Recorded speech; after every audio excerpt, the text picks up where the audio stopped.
Place à notre deuxième session de pitch autour de la transition écologique et énergétique. Un thème incontournable à tous les secteurs et nous avons tous le devoir de parvenir à la neutralité carbone d'ici 2050. Ça arrive très très vite et atteindre cet objectif passe par la décarbonation de toute l'industrie, des mobilités et de l'agriculture. L'innovation, c'est vraiment la clé pour nous aider à changer nos façons de consommer, de s'alimenter, de concevoir et de produire en utilisant désormais des produits biosourcés, des énergies renouvelables et des matériaux recyclés. C'est parti pour le défi des startups de vous présenter en 2 minutes top chrono leur projet à déployer. Alors on démarre sans attendre avec Nova Carbone qui développe une nouvelle génération de matériaux haute performance et bas carbone pour toute l'industrie. Hugo, Clément, c'est à vous, vous avez 2 minutes. Oui, bonjour à tous. Alors ce n'est pas Hugo et Clément, c'est Hugo et Vincent, mais c'est pas grave. C'est pas grave. Donc je me présente Hugo Cartron, je suis ingénieur composite dans la fibre de carbone. J'ai travaillé plusieurs années dans l'aéronautique, chez Dassault, Safran, Ariane Group. J'ai travaillé sur ces matières, la fibre de carbone qui révolutionne le monde d'aujourd'hui. Vincent a créé sa société il y a 13 ans dans la réparation des cadres de vélo en carbone. Mais je laisse Vincent présenter cette matière fantastique tout de suite. Ouais, effectivement, la fibre de carbone, c'est un matériau qui est assez exceptionnel et qui a révolutionné l'industrie et qui permet de relever un certain nombre d'exploits sportifs. Et on a ramené justement ce cadre de vélo parce que vous aurez le plaisir peut-être de le sous-peser et vous verrez les propriétés incroyables de ce matériau. Aussi, aujourd'hui, vous prenez les avions. Sachez qu'il y a 50% des avions qui sont composés de fibres de carbone. Vous avez les pales d'éoliennes qui sont composées également avec ce matériau. Et si vous avez des gens dans votre entourage qui pratiquent du sport, qui ont un handicap, il y a vraiment cette matière à utiliser cross-industrie. L'exceptionnalité de cette matière, c'est que, le petit point intéressant, c'est sa légèreté et sa résistance. Par contre, il y a un point qui est un petit peu plus délicat, c'est son recyclage. Et on travaille justement sur ce sujet. Et je laisse Ego prendre la suite. Donc Nova Carbone repose sur une technologie qui est développée depuis plus de 10 ans à l'Université de Bordeaux. Aujourd'hui, on arrive à un stade de maturation très proche de la commercialisation. Le rôle de Nova Carbone, c'est d'industrialiser, de commercialiser cette fibre de carbone recyclée. Là, vous avez un exemple de barre carbone utilisée dans plein d'applications qui étaient fabriquées par un de nos clients. On a signé des premiers contrats. On est aujourd'hui en train de réaliser notre première levée de fonds pour commencer à industrialiser et vendre le premier produit Nova Carbone. Et donc nous construisons notre équipe et notre technologie en ce moment. Donc si vous voulez en discuter un peu plus, en savoir un peu plus sur Nova Carbone, n'hésitez pas à nous rejoindre sur le stand qui est juste là-bas au Club Transition Écologique. Merci à vous. Merci. Et merci à tous les deux. Alors j'ai fait un beau lapsus, vous allez pouvoir poser l'autre micro sur le manche debout. Ce n'est pas Hugo et Clément, mais Hugo et Vincent. On est bien dans la thématique écologique, environnement et on continue ensemble. On va vous présenter Oligofeed qui propose un complément alimentaire pour les abeilles qui renforce leur immunité naturelle. Aneta Oziranska est avec nous. Bienvenue. C'était compliqué, donc bravo. Alors, un tiers de l'alimentation mondiale dépend aujourd'hui de la pollinisation des insectes. La majorité des fruits et des légumes dépend de eux et ils ne pourraient pas exister sans ces insectes. On pourrait difficilement imaginer de vivre sans eux et pourtant on est obligé de s'y projeter parce qu'aujourd'hui on observe les déclins des insectes pollinisateurs partout dans le monde. Et si on regarde précisément les abeilles, celle qu'on connaît de la production du miel, on est sur la mortalité annuelle de 40% aujourd'hui en Europe, ce qui est 10 fois trop élevé par rapport à la normalité. Je m'appelle Aneta Oziranska, je suis la fondatrice de Oligofeed et nous avons développé une solution pour renforcer les pollinisateurs avec notre complément alimentaire pour les abeilles qui renforce leur immunité naturelle. Ce produit est issu de 8 ans de la recherche académique et plus de 1000 tests pilotes sur le terrain. Et nous avons démontré qu'on peut réduire la mortalité des abeilles de jusqu'au moins 80% et augmenter leur productivité, pour tout ce qui est notamment la production de miel, de plus de 60%. Nous sommes une équipe de 2 cofondateurs. La société a été créée cette année. Moi-même, je suis ingénieure de l'École centrale Paris avec une double formation en management. Et mon associé, Sébastien, il est professeur à l'Université de Versailles et c'est lui qui a inventé la technologie en question. On est actuellement en train de sortir la technologie des laboratoires pour permettre la commercialisation. Et on est sur notre première levée de fonds qui est toujours en cours. On est mi-chemin. Il y a toujours la place pour de nouveaux investisseurs. Donc si vous voulez rejoindre l'aventure, donnez la force aux pollinisateurs. Parlons-en après cette pitch. Merci beaucoup pour votre attention. Bravo Aneta, merci. Est-ce que Benoît Béliard est parmi nous? Vous êtes là, c'est vous, très bien. On va donc pouvoir présenter Optipus. Voilà, on va s'intéresser au monde nomade. La prochaine start-up fabrique des panneaux solaires colorés et esthétiques pour eux. Voilà, merci beaucoup. D'abord, je m'appelle plutôt Jörg Ackermann. Je suis directeur de recherche au CNES. Donc, Benoît Béliard, c'est mon associé qui est de l'autre côté. Je suis directeur de recherche au CNES, spécialisé dans les panneaux solaires d'énergie renouvelable depuis 20 ans. J'ai créé déjà une start-up en 2010 dans les électroniques imprimées. Aujourd'hui, je suis là pour vous présenter Optipus. Optipus, c'est une société qui veut tout simplement révolutionner les panneaux solaires pour le monde nomade. Alors, qu'est-ce que c'est le monde nomade? Dans notre vie de chaque jour, on a tous les téléphones, les ordinateurs, voire les vélos électriques qu'on apporte avec nous. Et en fait, c'est très bien, mais il y a 2 problèmes associés à ça. Souvent, les batteries sont déchargées, donc on a un problème de recharger quand on est en train de marcher dans la rue. Et le deuxième problème, c'est en fait l'énergie utilisée par ces appareils. Elle est aujourd'hui fabriquée de façon non renouvelable. Et donc, pour vous en aider, tout ce qui est électronique, ça présente à peu près 2 centrales nucléaires en Europe. Donc, c'est important. Optipus souhaite apporter une solution renouvelable, donc des panneaux solaires qui sont spécifiques pour être intégrés dans ce monde de nomades, donc les téléphones ou des vélos électriques.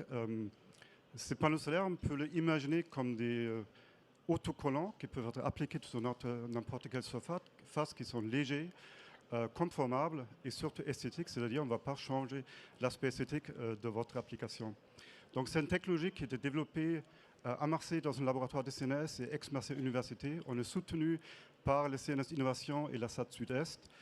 Et je suis... j'ai encore 15 secondes, c'est pas grave. Donc je suis ici aujourd'hui pour dire on est en train de créer des sociétés, on est en train de chercher des partenaires qui vont nous joindre très tôt. Donc on est en train de chercher au démarrage de la société à peu près un soutien, enfin un investissement entre 100 et 200 000 euros. Et donc si vous partagez notre vision de démocratiser des panneaux solaires dans un monde nomade ou au-delà, je vous invite vite de revenir sur notre stand. Ça me fait un grand plaisir de vous parler. Merci. Merci beaucoup à vous. Bravo. Et on continue de découvrir le meilleur de la Deep Tech dans cette 2e session consacrée aux innovations pour la transition écologique et énergétique. On va maintenant accueillir P-Layer qui propose un vitrage dynamique autonome, contrôlable, auto-aliment et photovoltaïque. Sadia Rafal, c'est à vous. Bienvenue. Bonjour, je suis Sadia Rafal, fondateur de la start-up Player. Et donc, je suis là pour vous parler de vitres. Tout le monde connaît ce que c'est que la vitre. Elle est présente dans toutes les activités de la vie quotidienne et elle nous permet d'avoir de la lumière naturelle surtout et nous approcher de notre environnement. Mais dans le bâtiment, la vitre est souvent une source de perte d'énergie qui peut aller dans les pires cas jusqu'à 60%. Et donc aujourd'hui, nous, on propose une nouvelle technologie de vitrage autonome, dynamique, photovoltaïque. Dynamique, elle pourra s'adapter à l'ensoleillement extérieur et ainsi en été arrêter la chaleur, en l'hiver la laisser passer pour limiter l'utilisation de la climatisation ou du chauffage, la ventilation ou de la lumière artificielle. Autonome, donc c'est-à-dire auto-alimentée, il n'y a pas besoin d'alimentation extérieure pour la faire fonctionner. Photovoltaïque, capable de générer de l'électricité. Et donc, cette technologie, elle s'inspire d'une technologie qui a été portée à maturation, brevetée, originale et brevetée donc grâce à la SAT Connectus à Strasbourg. Et aujourd'hui, nous voulons accélérer notre développement. C'est pour ça que nous sommes en phase de recherche de fonds pour développer notre démarche commerciale et industrielle. Donc si vous voulez en savoir beaucoup plus, vous pouvez nous retrouver au stand E15, au village écologique et énergétique. Je vous remercie. Merci Sadiara. Alors, savez-vous comment est-ce qu'il est possible de réguler l'humidité sans aucune énergie? Et oui, c'est la réponse de Sauce-Sponge avec Guirec Courbon. Bonjour Guirec. Merci. Merci Guirec Courbon, donc cofondateur et CEO de Sauce-Sponge. Alors chez Sauce-Sponge, nous on se passionne effectivement d'humidité. L'humidité c'est sympa parce que c'est un peu comme la météo, on en parle tout le temps. On en parle au bureau, on en parle à la maison. Mais en fait, on en parle souvent quand il y en a trop ou quand il n'y en a pas assez. Et ce dont on parle moins, c'est que pour réguler l'humidité, en fait, il faut beaucoup d'énergie. Donc l'humidité, c'est un sujet universel, mais c'est aussi un sujet très énergivore en termes de régulation. Donc vous l'aurez compris, Sauce-Sponge a pour mission de trouver des solutions et de développer des solutions pour réduire la dépense énergétique associée à la régulation de l'humidité. Alors on le fait comment ? Eh bien, on a comme nom Sauce-Sponge. Donc Sauce-Sponge, c'est solide sponge. On a développé des éponges minérales. Alors c'est mes chers associés qui ont travaillé depuis 3 ans sur un programme de maturation. On travaille sur la base de solides mésoporeux qui nous aident à proposer des solutions beaucoup plus sobres que ce qui existe sur le marché pour progressivement intégrer ces solutions sur différentes applications. Aujourd'hui, on a atteint un prototype en TRL4 qui ressemble à ça. C'est un ruban imprégné de solide et qui a une capacité de régulation passive et une capacité de régénération spontanée. Donc en gros, on a un processus de régulation qui ne consomme pas d'énergie et qui peut se régénérer, donc qui peut être réutilisé au besoin. On est sur un lancement de POC sur une première application, donc les conteneurs, transport maritime, conteneurs. Il y a des grosses problématiques d'humidité dans les conteneurs. On va placer nos rubans dans les conteneurs au premier trimestre 2024, qui sera le premier jalon technique important pour nous, pour montrer que la technologie a du potentiel. Évidemment, on a un roadmap produit ensuite qui va aller vers la mécanisation du processus de régulation de l'humidité, avec toujours un différentiel très significatif par rapport aux solutions existantes. Nos enjeux, c'est l'industrialisation, l'exploration des marchés et le financement. Merci beaucoup de votre attention.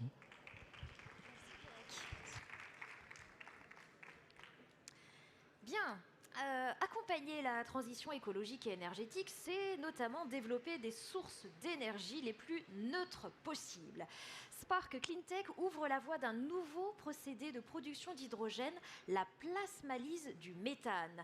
Erwan Panier, est-ce que vous pouvez venir nous en parler ? Et c'est à vous pour 2 minutes. Merci beaucoup. Alors c'est Erwan avec un petit R, c'est breton. Et après parler d'humidité, je vais vous parler moi de chaleur industrielle avec le même but de décarbonation. Donc je suis Erwan Panier, je suis le cofondateur de Spark Cleantech et on a développé le procédé Spark, qui est un nouveau procédé de production d'hydrogène décarboné. Notre but, c'est de permettre aux sites industriels de décarboner leur chaleur à haute température. Donc là, on est chez un verrier, on est chez un industriel de la refonte d'aluminium, on est chez une usine de traitement de COV. Et dans tous ces procédés, on a besoin de chaleur à haute température qui aujourd'hui sont des fours à gaz. Et en fait, ces fours, pour les décarboner, il est très cher, si on doit le remplacer entièrement, voire impossible, de les remplacer par des fours électriques. Et donc dans ce cas-là, les industriels, ils vont chercher à plutôt remplacer le combustible, donc passer du gaz à l'hydrogène, ce qui ne permet que de changer le brûleur. Donc ça, ils le font. Ensuite, il faut sourcer cet hydrogène. Et il faut de l'hydrogène qui soit décarboné, d'une part, et qui soit aussi compétitif avec le gaz qu'ils utilisaient initialement. Et donc c'est là que c'est très difficile, et c'est là que Spark apporte une réponse. Nos réacteurs, c'est des réacteurs de plasmalyse. En fait, en entrant, ils vont prendre le gaz qui était celui du client initial, et dans ce réacteur, on va séparer ce gaz en hydrogène d'un côté et en carbone solide de l'autre. Donc on fait de la poudre de carbone, c'est un matériau, c'est-à-dire qu'il n'y a aucune émission de CO2 nulle part dans le process. Et surtout, c'est très peu d'électricité, jusqu'à 5 fois moins que l'électrolyse de l'eau qu'on aurait dû utiliser si on faisait le même hydrogène. Donc ça permet à la fois de décarboner de manière compétitive. Donc ça, c'est une technologie qui a été développée dans les laboratoires du CNRS, de Centrale Supélec, et développée un premier temps avec la SAT Paris-Saclay. Aujourd'hui, on a constitué une équipe de 3 associés. Moi, je suis le technique. Il y a mon associé Patrick qui arrive avec 25 ans d'exploitation d'outils industriels. Et on a un 3e associé qui vient avec une expérience de 30 ans dans oil and gas. Et on déploie aujourd'hui le passage à l'échelle de cette technologie avec un premier démonstrateur qui est aujourd'hui en construction, qu'on met sur site client en mars. Et on cherche aujourd'hui des industriels pour à la fois nous accompagner et accueillir notre 2e pilote qui sera à horizon fin 2024. Eh bien, merci beaucoup. Le message est bien passé. Merci, Erwan, donc.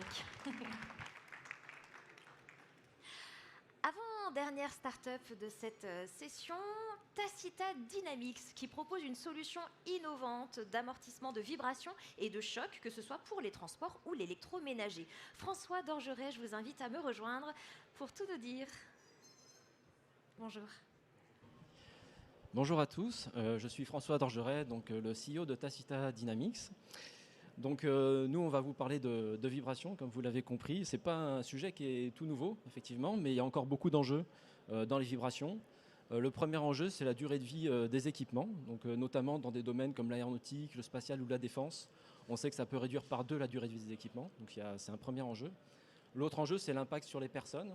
Il y a 6 millions de personnes en France qui sont exposées aux vibrations dans leur travail, donc dans le BTP, dans l'agriculture ou d'autres secteurs. Et ça génère des troubles musculo-squelettiques. Alors aujourd'hui, les troubles musculo-squelettiques, c'est aussi 2 milliards de surcoûts en termes de cotisation à l'assurance maladie pour les entreprises françaises. Donc c'est un vrai challenge à aborder. Alors en fait, si c'est aussi difficile, c'est qu'aujourd'hui, quand on conçoit un produit, il est très complexe de dimensionner en amont le produit pour qu'il n'y ait pas de vibration. Donc il y a souvent des phénomènes vibratoires qui se révèlent en post-conception qu'il faut traiter avec des systèmes type add-on qui viennent corriger ces soucis. Donc il y a ces systèmes-là, c'est des systèmes anti-résonants, donc qui fonctionnent sur un principe masse-ressort. Peut-être certains connaissent ça, c'est des choses qui existent depuis une dizaine d'années dans le monde de la recherche, enfin dans le monde industriel. Nous, ce qu'on propose, c'est une solution qui vient du monde de la recherche, donc de l'ISAE Super-Héros, qui a été développée dans le cadre de projets plutôt aéronautiques, et qui est une solution donc alors pas anti-résonance, mais un puits d'énergie vibratoire. Donc l'idée, c'est de venir dissiper très vite l'énergie vibratoire avec cette solution-là. Alors cette solution est dimensionnée sur façon, donc en fonction de votre problématique, elle sera de plus ou moins grande taille, mais elle représente en gros 1% de la masse à amortir et permet d'amortir jusqu'à 80% les vibrations. Donc aujourd'hui, nous, on travaille déjà un petit peu dans le domaine de l'aéronautique, du spatial et de la défense, et on cherche des opportunités commerciales au-delà, notamment sur des compresseurs ou sur des outillages portatifs, etc. Voilà. Merci beaucoup pour votre attention. Je peux vous rejoindre à mon stand si jamais vous avez des questions. Absolument. Merci François. Et pour terminer, on va parler d'un nouveau type d'éolienne, le Savonius à pales souples qui exploite l'énergie des mouvements de l'eau. Stéphane Guignard vient nous présenter son projet avec la start-up VH93. Ça se met en place. Petite scénographie, c'est à vous. Bien, bonjour à toutes et tous. Je m'appelle Stéphane Guignard, je suis président fondateur de VH93. Et puis comme je suis le dernier à parler, j'ai envie de vous parler de quelques bonnes nouvelles. Première bonne nouvelle, le changement climatique accélère. Deuxième bonne nouvelle, ça va durer pendant 50 ans cette accélération. Le seul petit bémol, c'est que notre système énergétique risque d'être mis totalement à plat par cette accélération, parce que nous avons démarré l'emballement de la machine thermique. Et la troisième bonne nouvelle, c'est que beaucoup d'énergie va être libérée par ce système. Beaucoup d'énergie, ça veut dire plus de vent, plus de vagues, plus de tempêtes, plus d'ouragans. Et enfin, la dernière des bonnes nouvelles, c'est que pour la première fois dans l'histoire de l'humanité, nous sommes capables de savoir, là, pendant une semaine, le temps qu'il va faire partout sur la planète, c'est-à-dire où cette énergie va être libérée, où elle sera exploitable et où elle ne le sera pas parce que trop forte. VH93 a décidé de développer des systèmes capables de suivre ces sources d'énergie, c'est-à-dire des systèmes mobiles. Je suis en train de vous expliquer que notre système d'énergie renouvelable et d'énergie tout court doit devenir nomade. Suivre l'énergie des vagues en pleine mer, parce qu'il n'y a que là qu'on est capable de se déplacer assez librement, assez efficacement. Capter cette énergie des vagues en se déplaçant grâce à l'énergie du vent, la stocker à bord et la ramener à terre. Pour le stockage, plusieurs solutions. L'hydrogène en plein développement, les batteries en plein développement aussi seront prêtes dans une dizaine d'années. Mais tout de suite, on a une solution qui est prête, c'est le dessalement d'eau de mer. On est au milieu de l'eau salée, on a de l'énergie, on peut directement, sans perte aucune d'énergie, faire de l'eau douce, la ramener à terre là où il y en a besoin. Donc ça, c'est ce qu'on vous propose. Vous avez vu cette petite maquette ici de 80 cm à but pédagogique. Notre POC de 3 mètres est prêt à être mis à l'eau en décembre et on cherche 2 millions pour faire notre premier système commercial de 15 mètres. L'objectif à la fin, des navires de 300 mètres, si on en prend 5000, on couvre l'énergie, le marché du dessalement de l'eau de mer à 2030. Merci beaucoup. Merci beaucoup Stéphane pour cette belle présentation. Je vous laisse repartir avec votre jolie maquette.